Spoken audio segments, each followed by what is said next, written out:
నామినేషన్స్‌కి సంబంధించిన ఒక ప్రోమో వచ్చింది. చూసిర్రా? చూడకపోతే చూసొచ్చిన తర్వాత ఈ వీడియో చూసే ప్రయత్నం చేయరి. ఖతర్నాక్ ఉన్నది. Very nice. Actually 'Bigg Boss' టీమ్‌ని మెచ్చుకోవాలి మనం. ప్రతి వీకు, ప్రతి ఎపిసోడ్, ప్రతిరోజు కొత్తగా ఉండడానికి, డిఫరెంట్‌గా ఉండడానికి, ప్రతి ప్రాసెస్‌ని ఇంకొక రకంగా ప్రెజెంట్ చేయడానికి ప్రయత్నం చేస్తున్నారు. Hats off.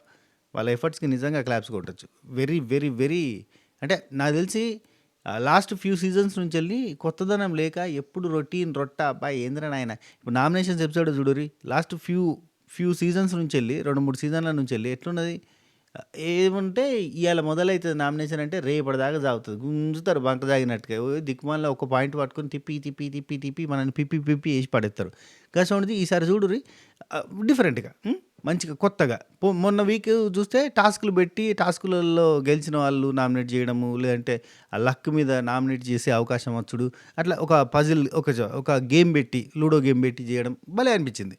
సో, ఇప్పుడు చూడుర్రి డిఫరెంట్‌గా అందరికి ప్రోమో చూస్తే మీకు అందరికి నామినేషన్‌లకు పడేసిండు 'బిగ్ బాస్' అందరూ బయటకు రండి. ఈ వారం నామినేషన్ ప్రక్రియ ఇప్పుడు మొదలు కాబోతుంది. ఈ వారం నామినేషన్‌లో ఉన్నది అని చెప్పి అందరి పేరు చదివి అందరు నామినేషన్‌లో ఉన్నారు. ఆల్రెడీ ఫ్లోరా 2 వారాలు హోస్ట్ చేత నామినేట్ చేయబడింది కాబట్టి ఆమె నామినేషన్‌లో ఉంది. అలాగే రాము కెప్టెన్ కాబట్టి నామినేషన్‌లో లేడు. బస్ గంతే అయిపోయింది. నామినేషన్ ప్రక్రియ ఇంతటితో ముగిసింది. ఒరేయ్ ఏందిరా నీ పేరుందా? నీ పేరుందా? అందరూనా?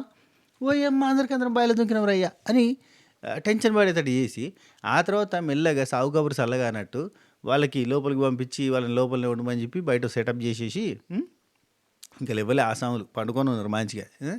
ఇక సెటప్ చేసేసి బెడ్ మరీ హైట్ లేదు. మనకు చూడడానికి ఆడుగా కనిపించింది. ఇసిరెత్తురు మనుషులు అయ్యో పాపం అని. సంజనక్క విషయంలో కొంచెం అబ్బా అనిపించింది, కలకం అనిపించింది ప్రోమో చూస్తుంటే. అండ్ ఇక్కడ బర్నీ అన్న, డిమాండ్ పవన్ వాళ్ళు కింద పడ్డప్పుడు చూస్తుంటే హైట్ పెద్దగా ఏం లేదు అన్న ఫీలింగ్ అయితే వచ్చింది. మరి బర్నీ అన్న, డిమాను వీళ్ళిద్దరిట్లలో ఎవరు ఫస్ట్ కాలు కింద పెట్టిందో కూడా చెప్తా. సరే, అయితే ఈ ప్రోమో చూస్తే ఆ బెడ్ పెట్టేసి నామినేషన్లో అందరూ ఉన్నారు కదా. ఇప్పుడు మనం ఆడబోతుంది ఇమ్యూనిటీ టాస్క్.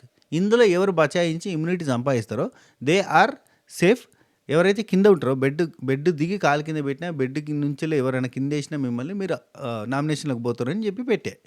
ఇప్పుడు ఏంది ఇక్కడ ఫ్రెండ్షిప్లు, బాండింగ్స్ గీడింగ్స్ అన్నీ కూడా ప్లస్ అవుతూ ఉంటాయి. అఫ్కోర్స్ అందరితో ఉంటుందా ఈక్వేషన్ అంటే ఉండదు. కాబట్టి వేరేటోళ్ళని కూడా అటాక్ చేస్తారు. అయితే ఇక్కడ ఎవరికి బాగా బలం అంటే ఎవరికి బాగా బలం ఉందో వాళ్ళకే బలం. బాగా బలవంతులు. కొంతమందికి అనిపిస్తుంది ఏం దిక్కుమాలిన టాస్క్ రా. అక్కడ భరణి లాంటోళ్ళు, కళ్యాణ్ లాంటోళ్ళు, డిమాండ్ పవన్ లాంటోళ్ళు చాలా స్ట్రాంగెస్ట్. ఈవెన్ ఇమాన్యుల్ ఏమైనా తక్కువ తినడా, గట్టిగానే ఆడతాడా, ఫుల్ టఫెస్ట్ కంటెస్టెంట్. అటువంటి వాళ్ళు గెలుస్తారు కదా, వాళ్ళు హ్యాపీగా సేఫ్ ఉంటారు కదా, వాళ్ళు ఈజీగా తీసి అవతల పారేస్తారు కదా అంటే ఎస్ పడేస్తారు. వాళ్ళు స్ట్రాంగ్ కంటెస్టెంట్లే కదా, వాళ్ళు నామినేషన్లో ఉన్నా కానీ ఎలిమినేట్ కారు కదా. బిగ్ బాస్ మాకు తెలియదా? అండ్ ఇక్కడ ఇంకొక ట్విస్ట్ ఉంది ఇందులో. బేసిక్గా ఈ కైండ్ ఆఫ్ ప్రాసెస్ ఎందుకు పెట్టిరు, ఓపెన్ నామినేషన్స్ ఎందుకు పెట్టలే ఈ వీక్ అంటే, పోయిన వారం అందరూ గట్టిగా హార్డ్ వర్క్ చేసిరు, ఘోరంగా హార్డ్ వర్క్ చేసిరు. ఒకరికొకరికి పాయింట్లు లేవు. ఈసారి నామినేట్ చేద్దామంటే ఏం పాయింట్లు ఉన్నాయి నిన్న కూర్చొని ముచ్చట పెట్టుకుంటే ఏం లేవు. అసలు ఎవరి మీద పాయింట్స్ లేవు. ఎందుకంటే ఇప్పుడు భరణి అని ఉన్నాడు, డిమాండ్ పవన్ని నామినేట్ చేయమంటే చేస్తాడా? ఎందుకు చేస్తాడు? హార్డ్ వర్క్ చేసిండుగా, కష్టపడ్డాడుగా. మనం అంటే బాగా గిఫ్టెన్సీ అంత బాగా చేసింది. సంచాలక మిస్టేకులు దొరికాయి. కళ్యాణ్ నామినేట్ చేస్తా? లేదు, ఎందుకంటే సూపర్ ఆడిండు. ఇమాన్యుల్ చేస్తాడా? లేదు. ఈవెన్ రీతుని చేస్తాడా? చెప్పలేము. కానీ రీతు కూడా చాలా హార్డ్ వర్క్ చేసిందా? ఎవరిని చేస్తారు చెప్పు? ఎవరి మీద రీజన్స్ ఉంటాయి? ఒక్క పర్సన్ చెప్తే ఎవరికి మీద రీజన్స్ ఉంటాయి? ఒక్క సంజనక్క మీద గుడ్ల పంచాయతీ ఉంటుంది. అందుకే బిగ్ బాస్ మామ ఏం చేసిండు, ఈ గుడ్ల టాపిక్ తీసుకురావద్దని చెప్పిండంట వాళ్ళ కాషన్. మరి నిన్న రాత్రి మిడ్ నైట్ ముచ్చట్లలో మనం మాట్లాడుకున్నాం కదా. సో అవును, మిడ్ నైట్ ముచ్చట్లు వీడియో చూసిరా? చూడకపోతే చూసే ప్రయత్నం చేయరు. ఖతర్నాక్ ఉంటుంది. దీనికంటే ముందు వీడియో అదే ఉంటుంది. అండ్ దానికంటే ముందు వీడియో ఎపిసోడ్ రివ్యూ ఉంటుంది, చూడురి. జర చూసి ఎంకరేజ్ చేసే ప్రయత్నం చేయరు. అట్నే ప్రతి ఒక్కరు కూడా ఒక లైక్ కొడితేనే మన వీడియోస్కి కొంచెం రీచ్ అనేది పెరుగుతుంది, ఎక్కువ వ్యూవర్షిప్ వస్తుంది. వీడియో నచ్చితే జర లైక్ అయితే కొట్టుర్రి. ఎక్కడైనా మీరు ఎంటర్టైనింగ్గా ఫీల్ అయినా, అరే సీన్ బై వచ్చిందంటే మనోడ్రా, మా మా మా సొంతం దోస్తుగాని లెక్క, లేదా మా ఇంట్లో మనిషి లెక్క అనిపిస్తుందిరా అన్న ఫీలింగ్ ఉన్నప్పుడు ఏంటంటే మీరు ఏం చేయాలంటే వీడియో ఓపెన్ చేయగానే ఫస్ట్ ఒక లైక్ కొట్టి కంటిన్యూ చేయాలి చూసుడు. రైట్, సరే కంటిన్యూ చేద్దాం. ఇప్పుడు బలవంతులే గెలుస్తారు, రైట్, ఓకే. బలం ఉన్నోడే తీసి అవతల పారేస్తారు, ఓకే. కానీ ఇక్కడ ఆ బలవంతులు ఎవరికి సపోర్ట్ చేస్తున్నారు, ఎవరిని బచాయించడానికి ట్రై చేస్తున్నారు, దానివల్ల ఎవరెవరు ఇంకెవరన్నా హట్ అవుతున్నారా? ఇప్పుడు దివ్యనికిత హట్ అయింది చూసిరా? అట్లా హట్ అయ్యేటోళ్ళు ఏంది, ఏం కథ, ఇట్లాంటివన్నీ బయటకు వస్తాయి. ఈ నామినేషన్స్ ఇంకో వీక్ నామినేషన్స్కి పాయింట్స్గా మారిపోతూ ఉంటాయి. అర్థమైందా? ఆ రోజు నాకు సపోర్ట్ చేయలేదు నువ్వు, నేను నిన్ను నమ్మితే అనే పాయింట్ మళ్ళీ వాళ్ళు మనసులో పెట్టుకుని అక్కడి నుంచి ట్రిగ్గర్ అవుతారు. లేదంటే ఈ వీక్ ఇట్లాంటి నామినేషన్ పెట్టకపోతే వీళ్ళకి నామినేషన్స్ పాయింట్స్ లేవు కదా, దిక్కుమాలిన పాయింట్స్ అన్నీ పెట్టి మనకి టార్చర్ పెట్టి తలకాయ పోయేటట్టు చేస్తారు. అరే దీని మీదకెళ్ళి ఎందుకు పాయింట్ పెట్టింది ఈమె అని మనం తిట్టుకుంటాం. ఆపోజిట్ వాళ్ళకి పిసలేస్తుంది. దాని మీద ఎట్లా ఆర్గ్యూ చేయాలో తెలియదు. అయినా కానీ ఆర్గ్యూ చేయకపోతే మనం కనబడం కదా అన్న ఉద్దేశంతో గుంజి గుంజి గుంజి గుంజి బంక తాగినట్టు తాగుతుంది. అట్లా తాగకుండా దిక్కుమాలిన నామినేషన్ లేకుండా ఒక అవకాశం ఇచ్చింది. ఈ వీక్ మీకు నామినేషన్స్లో డిఫరెంట్గా పెట్టిన దీంతో మీకు నెక్స్ట్ వీక్ నామినేషన్స్కి దొరుకుతాయి పాయింట్స్ అన్నట్టుగా పెట్టినట్టు మంచి ప్లాన్ చేసిండు. ఇప్పుడు బర్నీ అన్న ఉన్నా, కళ్యాణ్ ఉన్నా, ఇమాన్యుల్ ఉన్నా నామినేషన్లో ఎలిమినేట్ అవుతారా? ఎలిమినేట్ డిమాండ్ పవన్ ఉంటే ఎలిమినేట్ అవుతారా? కాదు కదా, వాళ్ళకి ఓటు బ్యాంక్ వస్తుంది కదా. కాబట్టి ఇట్లాంటి తోటి వేసిండు అనమాట. ఇప్పుడు ఏంది వీకర్ సెక్షన్ ఉంటుందా అంటే టాస్క్లలో వీక్ ఉన్న వాళ్ళని తీసి కింద వారేస్తారు వీళ్ళు. అంటే బలంగా ఉండరు, బక్క పలుచగా టు సే కండపుష్టి గురించి కాదు, టాస్కుల్లో బలం తక్కువ చూపిస్తారు కదా, అట్లాంటి వాళ్ళందరూ తీసేసి కింద పడేస్తారు. అందులోకి వెళ్ళి మనం ఎలిమినేషన్ చేసుకోండి, వీళ్ళు మాకు కొంచెం ఫిజికల్గా కూడా గట్టిగా లేరు, సో మీరు ఎలిమినేట్ చేసుకోండి అని ఎలిమినేషన్కి పంపిస్తున్నట్టు. కానీ నామినేషన్లో ఉన్న వాళ్ళని చూస్తే మనకి ప్రోమో ప్రకారంగా చూస్తే సంజన గారిని కింద వేసారు. సంజన నామినేషన్లోకి వచ్చింది, ఆమె ఎలిమినేట్ అవుతుందా? కష్టం. ఆ తర్వాత ఫ్లోరా గారు ఆల్రెడీ నామినేషన్లో ఉన్నారు అనుకోరి. అండ్ మనకి ప్రోమో వైజ్గా చూస్తే సెకండ్ సుమన్ శెట్టాన్ని కింద వేసారు. సుమన్ శెట్టాన మాస్ ర్యాంపేజ్ అక్కడ. సుమన్ శెట్టాన్ని ఎలిమినేట్ అవుతట్టున్నాడా? లేదు. సంజన గారి కింద వేసారు, సుమన్ శెట్టాన్ని కింద వేసారు, ఫ్లోరా ఉంది. అండ్ డిమాన్ కింద పడ్డాడు అని చెప్పి ఫ్లోరా కన్ఫర్మ్ చేసింది లాస్ట్లో. అయితే లాస్ట్లో జరిగిన ఫైట్ ఏంది, బర్నీ అన్న, రీతు, డిమాన్ ముగ్గురు ఇట్లా ఫైట్ చేస్తుంటే నేను అనుకున్నా రీతు పడుతుందేమో అనుకున్నా, కానీ డిమాన్ పవన్ ఇట్లా బొర్రిండు. కరెక్ట్గా డిమాన్ పవన్ మోకాలు కిందికి వస్తున్నాయి, బర్నీ అన్న కింద పడ్డాడు. మన కెమెరా యాంగిల్ మనకు చూపించిన ఈ ఫ్రంట్కి ఫేస్లో చూస్తే వెనకాల ఉన్న మోకాళ్ళు, డిమాండ్ పవన్ మోకాళ్ళు నేలకు తాకలేదో మనకు అర్థమవుతలేదు. అన్న సీట్ అయితే కింద తాకింది, ఎవరిది? బర్నన్న. కాబట్టి బర్నన్న తాకినట్టు మనకు కనబడుతుంది. కానీ ఫ్లోరా ఏమిచ్చింది? డిమాండ్ అంటే సంచాలకుల నిర్ణయమే తుది నిర్ణయం అంటే ఫ్లోరా సంచాలకాన్ని అర్థం చేసుకోవాలి. తుది నిర్ణయం అని చెప్పి బిగ్ బాస్ మామ చెప్తే మరి ఫ్లోరా వచ్చేసి డిమాండ్ అవుట్ అయిందని చెప్పింది. చూడడానికి ఎట్లుంది? బర్నీ అన్ననే ఫస్ట్ తాకినట్టుంది. మరి అటు సైడ్ కెమెరా యాంగిల్ ఎట్లా కనబడదో మనకు తెలియదు కదా. మోకాళ్ళు ఫస్ట్ తాకినాయా చెప్పలేము, మోకాలు ఫస్ట్ తాకినట్టు నాకు అనిపించలేదు. కానీ అటు సైడ్ కెమెరా యాంగిల్లో కనుక ఫస్ట్ మోకాలు కిందకి వచ్చి ఉంటే కనుక డిమాండ్ పవన్ రైట్ అవుతాడు. అందుకే నేను ఫైట్ చేస్తా, నా తప్పు కాదు, నేను అప్పీల్ చేసుకుంటా ఇట్లాంటి అని అంటాడు. నేను కాదు ఫస్ట్ తాకింది బర్నీ అని చెప్తుండు. కానీ ఆ రౌండ్కి అయితే డిమాండ్ పవన్కి నామినేషన్లకు పంపించినట్టుగా మనకు అర్థమైపోతుంది. ఇక దివ్యనికిత పంచాయతీ దగ్గర శ్రీజ మాట్లాడింది కదా, మాసు నెక్స్ట్ లెవెల్. గిదే శ్రీజ గొప్పతనం, గిదే శ్రీజ ఏమంటారు స్ట్రెంగ్త్. ఇటు చూడు, అక్కడ సంజన గారిని పట్టుకున్నారు, తీసుకుపోయి కింద పడేసారు. సుమనన్నని తీసుకుపోయి కింద పడేసారు. అక్కడ వాళ్ళంతా కూడా ఫైట్ చేసారు, అంటే ఇడిపించుకోవడానికి ప్రయత్నం చేశారు. సుమనన్న అయితే చేప పిల్లలు ఇట్లా తిరిగిపోతాడు, దొరుకుతలేడు, జుప్పని తిరుగుతాడు. ఖతర్నాక్ అనిపించింది సుమనన్నని చూస్తుంటే. సుమనన్న ఎఫర్ట్స్ బాగుంటాయి అబ్బా. ఆయన బేసిక్ ఏంటంటే ఆయన చిన్నగా ఉంటాడు కదా, కూరచగా ఉంటాడు కదా, సాఫ్ట్గా చెప్పుకోవాలంటే ఇంత కొంచెం చిన్నగా ఉంటాడు మనిషి. బలంగా కూడా అనిపించాడు, కొంచెం ఫిట్గా ఉండడులే అన్న సెన్స్లో ఉంటుంది. కానీ ఆయన ఎఫర్ట్స్ పెడతాడు అబ్బా, కష్టపడతాడు. ఇక్కడ బిగ్ బాస్ లేనిది గెలవం కాదు, ఎఫర్ట్స్ ఎంత పెడుతున్నావు అనేది ముఖ్యం. ఆ ఎఫర్ట్స్ పెట్టడానికి ట్రై చేస్తున్నట్టు తెలుస్తుంటుంది, క్లియర్ కట్గా అతని ఎఫర్ట్స్ కనబడుతూ ఉంటాయి మనకి. కాబట్టి గమ్మత్ అనిపించింది. ఇట్లా చేప పిల్లలకి కొట్టాడతాడు, గిట్ట తిరుగుతాడు, అందరు దొరకబడితే భలే అనిపించింది. రైట్. తర్వాత మనకి ఇక్కడ మీరు కరెక్ట్గా గమనిస్తే రీతుని కిందికి దించడానికి పోయారు. రీతుని కింద దించడానికి దించలేదు, అర్థమవుతుంది కదా. రీతుని కిందికి దించలేదు. రీతు దగ్గరికి ఎవరు పోయారు? కళ్యాణ్ బేండు, భరణి అన్న బేండు. కానీ అక్కడ ఇమాన్యుల్, డిమాను ఇమాను ఈ ఇద్దరు కూడా మానవులు ఆ మానవురాలిని ఆ అమ్మాయిని పట్టుకోవడానికి ఇష్టపడలేదు. ఎందుకంటే ఫ్రెండ్ అని డిమాను, ఫ్రెండ్ కంటే ఎక్కువ అని ఫ్రెండ్ అని ఇమాన్యులు, ఫ్రెండ్ కంటే ఎక్కువ అని డిమాను. వీళ్ళిద్దరూ కూడా రీతు దగ్గరికి పోలేదు. ఇక్కడ మరి కళ్యాణ్, భరణి అన్న కలిసి దించరు అంటే దించరు, ఎందుకంటే డిమాన్ ఆపుతాడు కదా. నేను ఆపుతా, మా రీతుని నామినేట్ కానీయను ఆ టైప్లో కనబడుతుంది.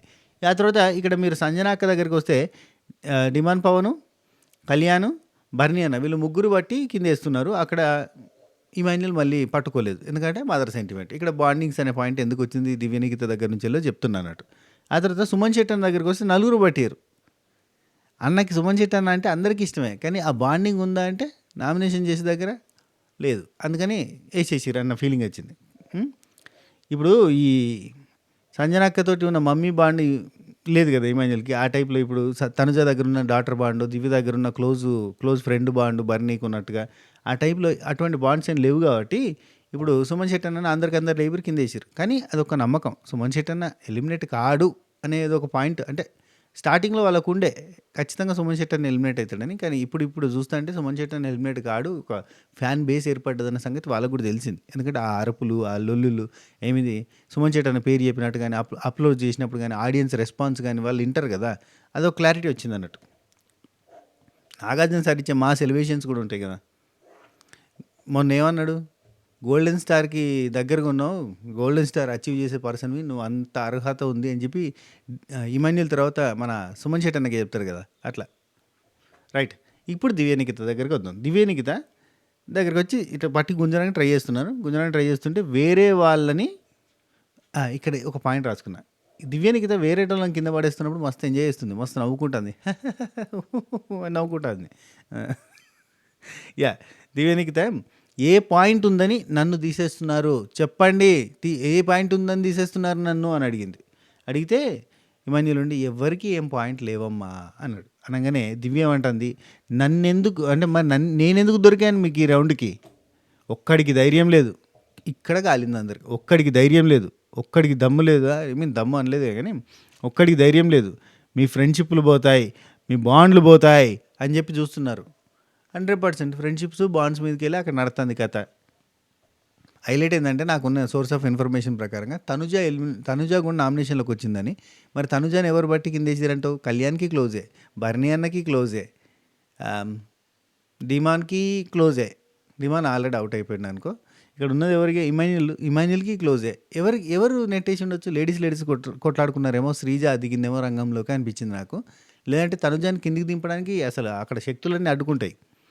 ఇమాన్యుల్, కళ్యాణ్, బర్నీ అన్న వాళ్ళు ముగ్గురు కూడా అసలు పడేయడానికి ఒప్పుకోరు కదా. అందరికీ క్లోజ్ కదా ఆమె. శ్రీజ దివ్యనిఖిత వీళ్ళు ఎగబడ్డట్టున్నారు.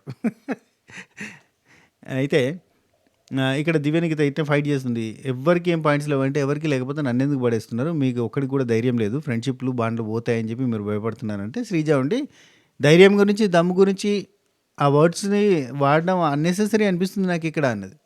మంచి భలే అడుగుతుంది పాయింట్. ధైర్యం, దమ్ము ఈ వర్డ్స్ అన్నీ ఎందుకో నాకు అన్నెసెసరీ అనిపిస్తుంది. అక్కడ బర్నీ గారు రాలేదు మరి నిన్ను కింద పడేద్దామంటే. బర్నీ గారు రాలేదు. ఏంటి ఫ్రెండ్షిప్ మీది అన్నది. ఏం పాయింట్ పట్టావక్క? అయితే ఆ తర్వాత దివ్యనిఖిత ఉండి నిన్ను అన్నానా నేను అంటుంది. ఎందుకు? నీ బాండింగ్స్ గురించి చెప్తే నేను నిన్ను అన్నానా అంటావు ఏంటి అన్న ఫీలింగ్ వచ్చింది నాకు. శ్రీజ నువ్వే కదా భయపడి రెచ్చగొడుతున్నావు కదా, మనుషుల్ని రెచ్చగొడుతున్నావు కదా అని అంటే, నా గేమ్ ఇది అని దివ్య. నీ గేమా? అయితే సరే ఇది నా గేమ్ అన్నది. అయితే దివ్యనిఖితని కిందేసిరంటే వేయలేదు, మనకు అర్థమైపోతుంది. సో ఈ లెక్కన మనకి ప్రోమోని బట్టి చూస్తేనే క్లారిటీ వచ్చింది. ఆల్రెడీ ఫ్లోరా, సుమన్, సంజన, డిమాన్ ఈ అప్డేట్స్ ప్రకారంగా తనుజ వీళ్ళందరూ నామినేషన్లో ఉన్నారు. సో ఇందులో డబల్ ఎలిమినేషన్ ఎట్లా చేస్తారో నాకు అర్థమవుతలేదు. ఇప్పుడు చూడు, ఫ్లోరా అంటే ఓకే, ఈ వీక్ ఎలిమినేట్ అయ్యే ఛాన్సెస్ ఆర్ వెరీ హై. ఒకవేళ ఈ వీక్ సింగిల్ ఎలిమినేషన్ ఉండే ఛాన్స్ ఉందనిపిస్తుంది. లేదంటే ఒకరిని సీక్రెట్ రూమ్లో తీసుకుపోయి పెడతారు. ఎందుకంటే సుమన్ శెట్టి అన్న చాలా స్ట్రాంగ్ ఓటింగ్ బేస్ ఉంది. సంజన అక్కకి ఓటింగ్ బేస్ ఉన్నది. డిమాన్ అండ్ తనుజ వీళ్ళిద్దరిట్లలో చూస్తే తనుజాకి అందరికంటే ఎక్కువ ఓటింగ్ బేస్ ఉంటుంది. ఎందుకంటే బయట మనకు యూట్యూబ్లో పోల్స్ ఏమైనా పెడితే కనుక టాప్ మోస్ట్ ఓటింగ్ పడేది యూట్యూబ్లో కానీ ఇన్స్టాలో కానీ తనుజాకి పడుతూ ఉంటుంది. సో తనుజ నామినేషన్స్ నుంచి ఈజీగా సేవ్ అయిపోద్ది. ముద్దమందారం ఆ ఎఫెక్ట్ అన్నట్టు. సో తనుజ సేవ్ అవుతుంది, సుమనన్న సేవ్ అవుతాడు, సంజనక్క సేవ్ అవుతుంది. ఈ డిమాండ్ పవన్కి ఫ్యాన్ బేస్ ఏర్పడలేదంటారా ఈ 2-3 వారాలలో? నెగిటివిటీ వచ్చింది, అదొకటి పెద్ద పాయింట్ ఉంది. డబల్ ఎలిమినేషన్ అయితే కనుక ఫ్లోరా అండ్ డిమాండ్ పవన్ అవుతారు అని అనిపిస్తుంది ముందే. అదే సింగిల్ ఎలిమినేషన్ అయితే కనుక ఫ్లోరా అవుతుందేమో అన్న ఫీలింగ్ ఉంది. సో ఈ వారం అయితే ఎడిదిరిగి ఫ్లోరా ఎలిమినేట్ అవ్వడం మాత్రం కన్ఫామ్. అది ఈ వీడియో మీకు నచ్చిందని అనుకుంటున్నాను. నచ్చితే లైక్ చేయండి, షేర్ చేయండి, కామెంట్ చేయండి, సబ్స్క్రైబ్ చేయండి, గంట కొట్టండి, అట్నే హైప్ అనేది ఇచ్చే ప్రయత్నం చేయండి. దాంతోపాటుగా దీనికంటే ముందు వీడియోస్ చాలా ఇంట్రెస్టింగ్ ఉన్నాయి. మిడ్ నైట్ ముచ్చట్లది కూడా మంచిగానే ఉంటుంది. దానికంటే ముందు వచ్చేసి ఎపిసోడ్ రివ్యూ ఉంటుంది, అవి చూసే ప్రయత్నం చేయరు. అట్నే మనది Sreenu65_official అని ఇన్స్టాగ్రామ్లో ఉంటుంది. కొంతమంది నిన్న బ్రాడ్కాస్ట్ ఛానల్ ఎక్కడుందన్నా అని కొంతమంది కామెంట్స్ పెట్టారు. బ్రాడ్కాస్ట్ ఛానల్ ఇన్స్టాగ్రామ్లో ఉన్నది. Sreenu65_official అని కొడితే మీకు ఇన్స్టా ఓపెన్ అవుతుంది. అందులో బ్రాడ్కాస్ట్ అని ఉంటుంది. లేదంటే మన రీల్స్ ఉంటాయి, అందులో ఏ రీల్లోనైనా కానీ బ్రాడ్కాస్ట్ ఛానల్ జాయిన్ కావడానికి లింక్ ఉంటుంది, అది కొట్టైనా జాయిన్ అవ్వచ్చు. ఓకేనా? Thank you. Thank you so much.